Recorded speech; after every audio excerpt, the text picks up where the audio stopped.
ওই, আপনি আমাকে এভাবে ভিজিয়ে দিলেন কেন? ভিজিয়ে দিলাম কেন মানে? আমি আপনাকে ডাকতে আসলাম, কিন্তু আপনি ঘুমের মধ্যেই আমাকে জড়িয়ে ধরেছিলেন, তাই আপনাকে পানিতে ভিজিয়ে দিয়েছি। কি? আপনাকে আমি ঘুমের মধ্যে জড়িয়ে ধরেছি? এত বড় মিথ্যা কথা! আমি কি তাহলে মিথ্যা কথা বলছি? অবশ্য ধরবেন বা কেন, আপনার যা স্বভাব। ওই, আপনাকে কে আমাকে ঘুম থেকে তুলতে বলেছে? যত সব ফালতু মেয়ে কোথাকার! সাত সকালে আমার ঘুমটা ভেঙে দিল। যান তো এখান থেকে। ওই মিয়া, আপনার তো সাহস কম না? আমাকে জান বলে ডাকছেন? আরে খালাম্মা, আমি আপনারে চলে যেতে বললাম, আর আপনি তার উল্টোটা ভাবছেন। ঠিক আছে ঠিক আছে, তাড়াতাড়ি আসুন, আমাকে আবার কলেজ যেতে হবে। এই বলে ছোঁয়া চলে যায়। তারপর আমি বাথরুমে গিয়ে ফ্রেশ হয়ে এসে দেখি বিছানার উপর আমার একটা প্রিয় টি শার্ট রাখা। এটা পুরনো কারো কথা মনে করিয়ে দিল, কিন্তু এটা এখানে রাখলো কে? এতদিন তো কেউ আমার জন্য কোনো কাপড় এভাবে রাখতো না। যাই হোক, টি শার্টটা আমি আলমারিতে তুলে রাখি আর অন্য একটা টি শার্ট পরে নিচে আসি। তারপর খাবার খেয়ে রিয়া আর ছোঁয়াকে নিয়ে কলেজের দিকে রওনা হই। বোনকে ওর স্কুলে রেখে আমি আর ছোঁয়া একসাথে কলেজে যাই। কলেজে আমাকে আর ছোঁয়াকে একসাথে দেখে বান্দরগুলো আমাকে পচাতে লাগলো। তারপর থেকে ছোঁয়া আর আমি প্রতিদিন একসাথে কলেজে যাই আর আসি, যার ফলে আমার আর ছোঁয়ার মধ্যে খুব ভালো বন্ধুত্ব হয়। বয়ফ্রেন্ড যদি কোনো ভুল করে তাহলে গার্লফ্রেন্ড যেমন শাসন করে, ঠিক তেমনি ছোঁয়াও আমাকে তেমন শাসন করত। যদি কোনো মেয়ের সাথে আমাকে দেখে তো হয়ে গেল। আমাদের এমন ব্যবহার দেখলে যে কেউ মনে করবে আমরা একে অপরকে ভালোবাসি, কিন্তু আমরা দুজন তো এটা জানি যে আমরা শুধু খুব ভালো ফ্রেন্ড। একদিন ছোঁয়া আর আমি কলেজ থেকে বাড়িতে যাচ্ছিলাম, তখনই কে যেন আমার নাম ধরে ডাকছে। কে ডাকছে তা দেখার জন্য পিছনে ঘুরতেই দেখি আমার স্কুল লাইফের ফ্রেন্ড মিম আমার সামনে আসলো। ওকে কিছু বলতে যাব, তখনই ও বলতে লাগলো, কি রে, তুই কি বয়রা হয়েছিস? সেই কখন থেকে ডেকেই চলছি। সরি দোস্ত, রাগ করিস না, আমি বুঝতে পারি নাই যে তুই আমাকে ডাকছিস। তা শুনতে পাবি কিভাবে? পাশে এত সুন্দর একটা মেয়ে থাকলে যে কেউ বয়রা কেন, অন্ধও হতে পারে। ওই হারামি, চুপ করবি? একে তো অনেক বছর পর দেখা হলো, কোথায় একটু মিষ্টি মিষ্টি কথা বলবি, তা নয় রাগ দেখাচ্ছে। ওই, আমি রাগ দেখাচ্ছি নাকি? না না, রাগলে তোকে আমার বউ বউ লাগে, তুই রাগাতেই পারিস। শালা হারামি, আমি তোর বউ লাগি, দেখ এবার তোর কি হাল করি। এই বলে আমাকে মারতে শুরু করলো। আর এদিকে আমি ছোঁয়ার দিকে তাকিয়ে দেখি রাগে ওর চোখ লাল হয়ে আছে। পরিস্থিতি সামলে নিতে আমি মিমের কাছে হার মেনে নেই। উফ লাগছে দোস্ত, আর মারিস না।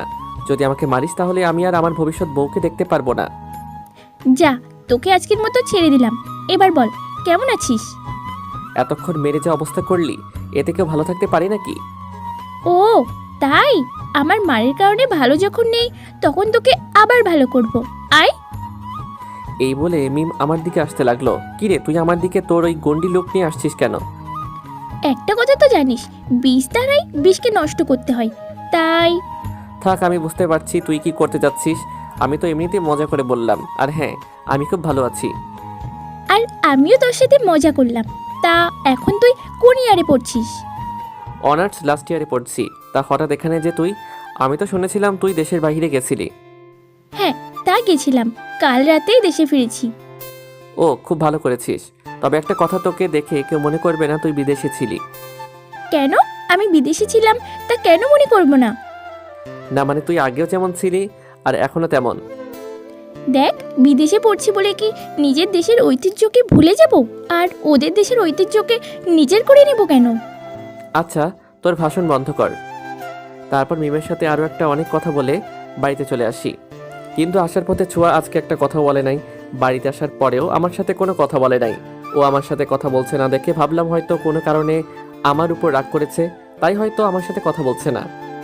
ভাবলাম এখন ওর সাথে কিভাবে কথা বলি। অনেক ভেবেও কোনো বুদ্ধি মাথায় এলো না। তাই ভাবলাম যখন রাতে ছোঁয়া ছাদে যাবে তখন ওর সাথে কথা বলবো। রাতে খাবার খাওয়ার পর আমি ছাদে চলে যাই। ছাদে দাঁড়িয়ে আছি আর একজনের কথা খুব মনে পড়ছে। সে যদি থাকতো তাহলে কতই না ভালো হতো, কিন্তু সে আমার সাথে বিশ্বাসঘাতকতা করেছে। আমি যে আজও তাকে ভুলতে পারিনি। এই সব ভাবতে ভাবতে চোখের কোণায় পানি চলে এলো। অনেকক্ষণ ছাদে দাঁড়িয়ে আছি কিন্তু ছোঁয়া আসছে না। যখন চলে যাব ঠিক তখনই দেখি ছোঁয়া ছাদে আসছে। আর ওর চোখ দুটো এখনো খুব লাল হয়ে আছে, যা দেখে মনে হচ্ছে ও হয়তো অনেক কেঁদেছে, কিন্তু এটা বুঝলাম না ও কী জন্য কাঁদছে। যাই হোক, ছোঁয়া যখন আমাকে ছাদে দেখলো তখনই চলে যেতে ধরলো, আর আমিও অমনি ওর একটা হাত টেনে ধরি। এতে ছোঁয়া রেগে যায়। কি ব্যাপার? আপনি আমার হাত ধরছেন কোন সাহসে? তুমি আমাকে আপনি করে কেন বলছো? আর তোমার হাত কি আমি ধরতে পারি না? সেটা আপনাকে বলতে বাধ্য নই। আমি কাকে কি ডাকবো। আর একটা কথা মনে রাখবেন, এভাবে বিনা অনুমতিতে আমার হাত ধরার সাহস দেখাবেন না। আমি ওর কথা শুনে মনে খুব কষ্ট পাই। আগে যখন ওর হাত ধরেছি ও কিছুই বলে নাই। মনে কষ্ট চাপা রেখে ওকে বললাম, তোমাকে সরি, আপনাকে একটা কথা বলতে পারি কি? যা বলার তাড়াতাড়ি বলেন, আমি ঘুমাতে যাব। ও আপনার আজকে খুব ঘুম পাচ্ছে? তবে চিন্তা করবেন না, একটা কথাই জানতে চাই, আজকে কলেজ থেকে ফেরার পর থেকে আপনার এমন কি হয়েছে যে আপনি আমার সাথে ভালোভাবে কথা বলছেন না? তোর সাথে কিসের ভালোভাবে কথা বলতে হবে? হ্যাঁ, যা না তোর সুন্দরী বান্ধবীর কাছে, যার সাথে মিষ্টি মিষ্টি কথা বলতে পারবি, তাদের গায়ে হাত দিতে পারবি। ছোঁয়া, এসব কি বলছো? ও আমার ফ্রেন্ড, আর ফ্রেন্ডের সাথে কি কথা বলতে পারবো না নাকি? কেন কেন তুই অন্য মেয়ের সাথে কথা বলবি? জানিস তুই যখন অন্য মেয়ের সাথে কথা বলিস আমার কতটা খারাপ লাগে। এমন মনে হয় আমি আমার সবচাইতে দামি জিনিসটাকে হারিয়ে ফেলছি। মানে কি এসব কথার? আমি তো কিছুই বুঝতে পারছি না।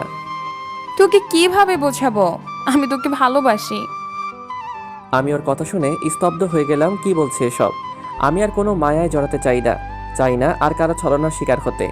আমি নিজেকে সামলে নিয়ে বললাম, দেখো ছোঁয়া, তুমি এখনও অনেক ছোট, আর তুমি যাকে ভালোবাসো বলছো সেটা ভালোবাসা না, এটা ক্ষণিকের মোহ, যেটা একসময় কেটে যাবে। একসময় মনে হবে আমি তোমার জীবনে ভুল। আমি আর কোনো মা। তুমি কি বলতে চাচ্ছিলে? কিসের মা? বাদ দাও ওইসব। তুমি জীবনে আমার চেয়ে ভালো ছেলে পাবে। আমার তোমার চেয়ে ভালো ছেলের দরকার নাই। তোমার কি দরকার? আমার শুধু তোকে দরকার, আর তা যে কোনো মূল্যেই হোক না কেন। হয়তো তুমি আমার কথা বুঝতে পারো নাই, নয়তো আমি তোমাকে বোঝাতে পারি নাই। কেন বুঝতে পারছো না? তোমাকে আমি ভালোবাসতে পারবো না। কেন ভালোবাসতে পারবে না? কি নেই আমার মধ্যে? নাকি তুমি ওই মেয়েটাকে পছন্দ করো? দেখো, ও শুধু আমার ফ্রেন্ড, আর শেষ একটা কথা, ভালোবাসতে গেলে একটা সুন্দর মন থাকতে হয়, যা আমার হয়তো নেই। ভালো থেকো, আসি।